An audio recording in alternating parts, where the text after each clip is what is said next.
नमस्कार, आपका स्वागत है द डिजिटल रिपोर्टर पर। मैं हूं आपके साथ अर्जुन खजूरिया। इस समय आप देख सकते हैं विजुअल्स में केंद्रीय राज्य मंत्री हर्ष मल्होत्रा मौजूद हैं और पटपड़गंज विधानसभा क्षेत्र में जो वेस्ट विनोद नगर है वहां पर एक जो पार्क है, एमसीडी पार्क है, यहां पर पार्क के सुंदरीकरण का उद्घाटन करने के लिए केंद्रीय राज्य मंत्री हर्ष मल्होत्रा यहां पहुंचे हैं। आपको बता दें कि इस क्षेत्र के जो निगम पार्षद हैं वो रवि नेगी हैं यहाँ पर, और उन्हीं के जो है यहाँ पर उन्हीं लीडरशिप में आज यहाँ पर ये पार्क का सौंदर्यीकरण हुआ है और यहाँ पर केंद्रीय राज्य मंत्री हर्ष मल्होत्रा पहुंचे हैं और देख सकते हैं आप यहाँ पर रिबन काट करके जो है यहाँ पर ये उद्घाटन जो है वो यहाँ पर किया जा रहा है।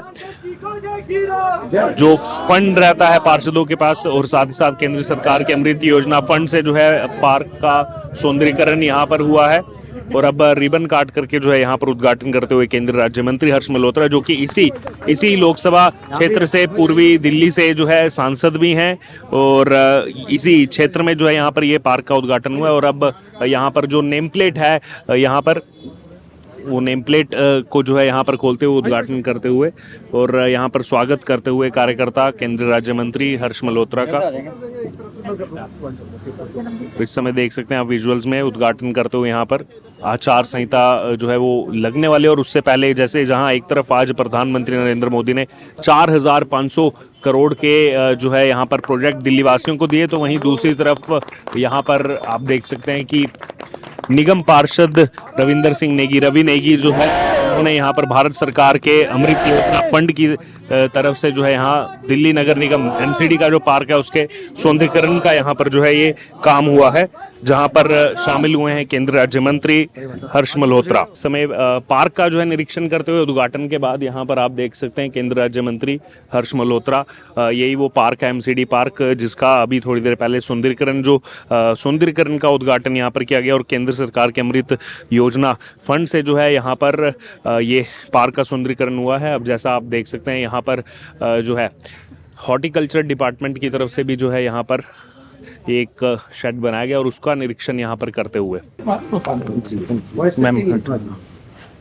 वो भी समर में सर इसको कवर करने का कारण क्या है? अगर सर्दी होगी तो ये नुकसान करेगा इसको। हाँ जी, सर्दी में मर जाएगा। हाँ, तो इसको टेम्परेचर कितना मेंटेन करना चाहिए इस हाउस में? 40 डिग्री। और ये वैरायटीज जो लाए हैं आप जी, ये जिंदा रहेंगे, ये जो आपने लगाई सर इसका एक प्रॉपर मीडिया बना है। इसके लिए क्या करेंगे? इसमें ये जो इसकी सॉइल है जी, इस सॉइल में कुछ स्पेशल डाला है? स्पेशल डाला है सर सॉइल इसमें रॉक सैंड सब डाला है? जी जी जी, चारकोल पाउडर। हाँ जी। तो इसको मेंटेनेंस के लिए क्या करना है? बहुत ज्यादा तो मेंटेनेंस मांगता नहीं है इसको मेंटेनेंस इसकी सॉइल यही रहनी चाहिए। हाँ जी, क्योंकि ये हमें इसको एक तो फंगस से बचाना है, फंगस इसको खराब है। केंद्रीय राज्य मंत्री हर्ष मल्होत्रा इस समय यहाँ पर मौजूद हैं। पूर्वी दिल्ली के जो मंडावली क्षेत्र है यहाँ पर पार्क का जो है यहाँ पर सौंदर्यीकरण और साथ साथ कैक्टस गार्डन जो है वो यहाँ पर जो है उसका इनॉग्रेशन किया गया। हर्ष जी क्या कहना चाहेंगे? एक तो मैं देख रहा हूँ ये कैक्टस गार्डन बहुत कम जगह पर देखने को मिलता है जहाँ पार्क के बीच में इस तरह की पूरी जानकारी सभी लोगों के लिए मुहैया कराई जाती है, क्या कहना चाहेंगे? देखिए, एनवायरनमेंट को प्रोटेक्ट करना ये भी एक बहुत बड़ा काम है।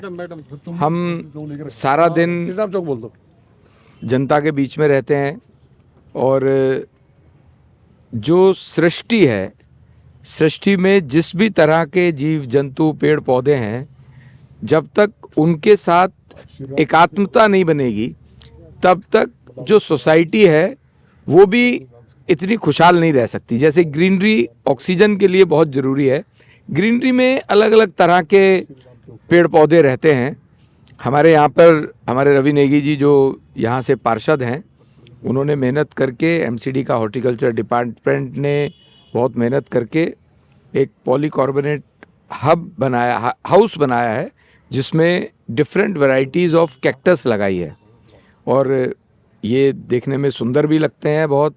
और आपको जान करके बड़ा आश्चर्य भी होगा कि वर्ष में एक बार कैक्टस में भी बहुत सुंदर फूल आते हैं, जो मुझे लगता है अगले 4-5 दिन में जो ये कैक्टस यहाँ पे लगा है, 1 महीना हो गया इसको इन्होंने तैयार करते हुए, आज उसी को देखने के लिए हम सब लोग यहाँ आए हैं।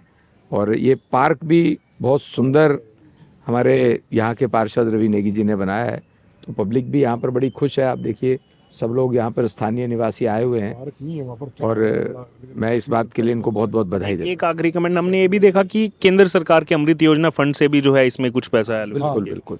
एक्चुअल में क्या है कि फंडिंग जो केंद्र सरकार की अमृत योजना है वो तो पूरे देश में, पूरी दिल्ली में कहीं भी करने को तैयार रहती है, फंड्स अवेलेबल रहते हैं, पर ज़रूरत होती है इच्छा शक्ति की। जी। हमारे पार्षद इस पर इस आइडिया को कंसीव करते हैं। हमारे जो एमसीडी के ऑफिसर्स हैं आज यहाँ पर भी आए हुए हैं, उन लोगों ने इसको मूर्त रूप दिया है, क्रियान्वयन किया है। मैं इन सबको बहुत बहुत बधाई देता हूँ। आज जो यहाँ पर 2 पार्कों का सुंदरीकरण का जो काम है वो आपकी तरफ से करवाया गया, जिसमें केंद्र सरकार से भी जो है यहाँ पर फंड लिया गया अमृत योजना के तहत। तो बीच में जो एक ब्रिज था दिल्ली सरकार का, क्या उन्होंने कुछ मदद की या फिर सीधे आपको जो है केंद्र सरकार के पास जाना पड़ा इसके लिए? उन्होंने मदद करी, उन्होंने रोकने की मदद करी। पूरा इस फंड को रिलीज नहीं होने दिया दिल्ली सरकार ने, पर केंद्र सरकार की मदद से और सांसद जी की मदद से, मंत्री जी की, हमने ये अमृत योजना वाला फंड लगवाया। पर इस पार्क में हमने दिल्ली का पहला कैक्टस का पार्क बनवाया जो सद्भावना अपार्टमेंट के पास है, जिसका उद्घाटन अभी माननीय मंत्री जी ने करा और वो पार्क बड़ा सुंदर है और लोगों के लिए आज से खोल दिया गया है। और कैक्टस का दिल्ली का नंबर पहला पार्क है जिसमें 15 वेराइटियां कैक्टस के पेड़ की है और अमृत योजना के तहत उस पार्क को डेवलप किया गया। और भारत सरकार का फंड होता है, पर दिल्ली सरकार के बिना वो फंड लगता नहीं है। पर इन्होंने कई दिनों तक उस फंड को रोक के रखा, पर हमने इसकी लड़ाई लड़ी और उस फंड को हम लेके आए और एमसीडी के माध्यम से हमने वो फंड लगवाया। दूसरा ये राजेंद्र प्रसाद पार्क था, यहाँ 10 साल से विधायक थे सिसोदिया जी, यहाँ 5 साल से इनकी निगम पार्षद थी। इस पार्क में राजेंद्र प्रसाद पार्क तो है ये, पर इस पार्क में लाइट नहीं थी, इस पार्क में 4 दीवारी नहीं थी, ट्रैक नहीं था चलने का और बहुत जर्जर हालत में था।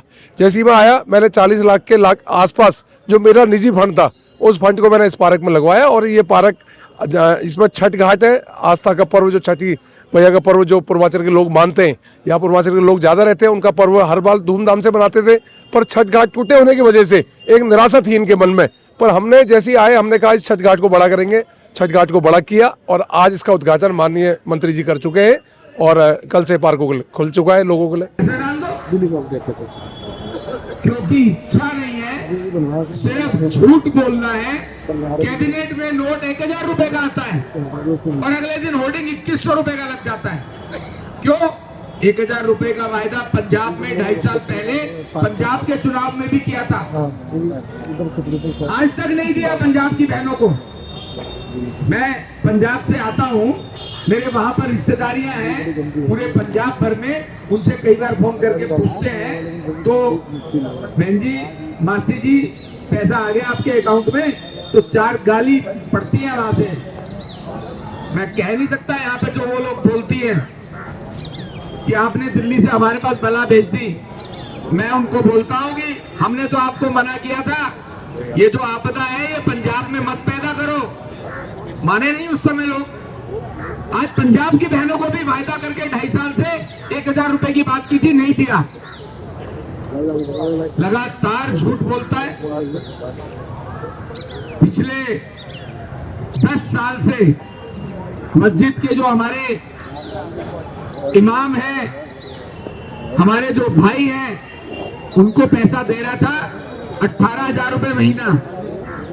18 महीने से वो भी नहीं दिया, उनके साथ भी धोखा कर रहा है। और अब नया शगुफा छोड़ दिया कि मैं दिल्ली के मंदिर के पंडितों को भी दूंगा। अरे पहले जिनको दे रहा था उनको तो पूरा कर ले।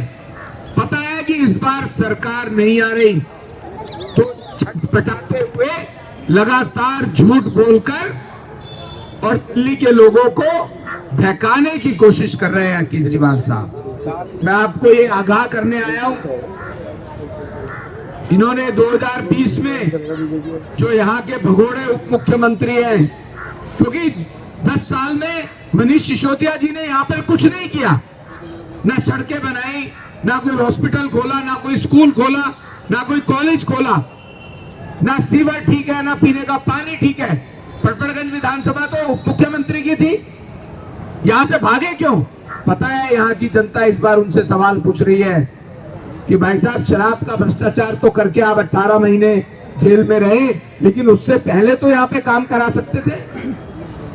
इन्हीं उप मुख्यमंत्री साहब ने दिल्ली की विधानसभा के अंदर कहा था कि मैं मोदी जी की जो आयुष्मान भारत योजना है, जिसमें 5 लाख रुपए तक का इलाज प्राइवेट हॉस्पिटल में साल में एक बार मुफ्त में हो सकता है, पूरे देश के 35 करोड़ लोगों ने वो कार्ड बनवाया है।